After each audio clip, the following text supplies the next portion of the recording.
ఏమయ్యా పెద్దిరెడ్డి రామచంద్రారెడ్డి, రాష్ట్రంలో ఏం మిగిలి చచ్చిందనయ్యా?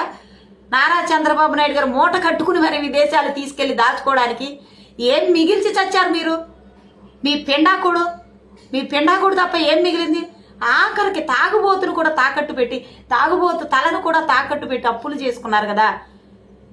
ప్రభుత్వ స్థలాలు, ప్రభుత్వానికి సంబంధించిన అన్ని తాకట్లే.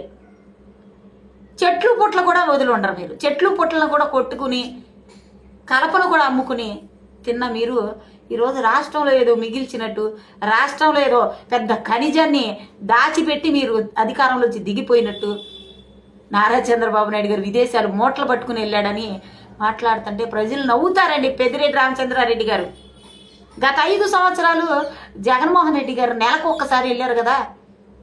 ఇక్కడ దోచుకున్న డబ్బంతా జగన్మోహన్ రెడ్డి భారతదేశంలో ప్యాలెస్లు అయిపోయినాయి, విదేశాల్లో ప్యాలెస్లు కడదాం, విదేశాల్లో పత్రికలు పెడదాం, విదేశాల్లో సిమెంట్ ఫ్యాక్టరీలు పెడదాం, విదేశాల్లో వ్యాపారాలు చేయాలని చెప్పి జగన్మోహన్ రెడ్డి మూటలు కట్టుకుని నెలకొకసారి వెళ్ళాడు కాబట్టి అదే ఆలోచనతో మీరున్నట్టున్నారు. ఇక్కడ కొద్దిగా మీరు ఆలోచించాలి. మీకు కూడా తెలుసు ఆ విషయం, మీకు కూడా తెలుసు మన రాష్ట్రంలో ఏం మిగల్చలేదు. మేము గత 5 సంవత్సరాలు మేము మింగేసాం, బకాసురుల్లా మింగేసాం, ఏం మిగలలేదని మీకు తెలుసు. కావాలని ఒక నిందేయడం. 4 రోజులు నారా చంద్రబాబు నాయుడు గారు కానీ, నారా లోకేష్ గారు కానీ కనబడపోతే అల్లాడిపోతారమ్మా వైసీపీ నాయకులు.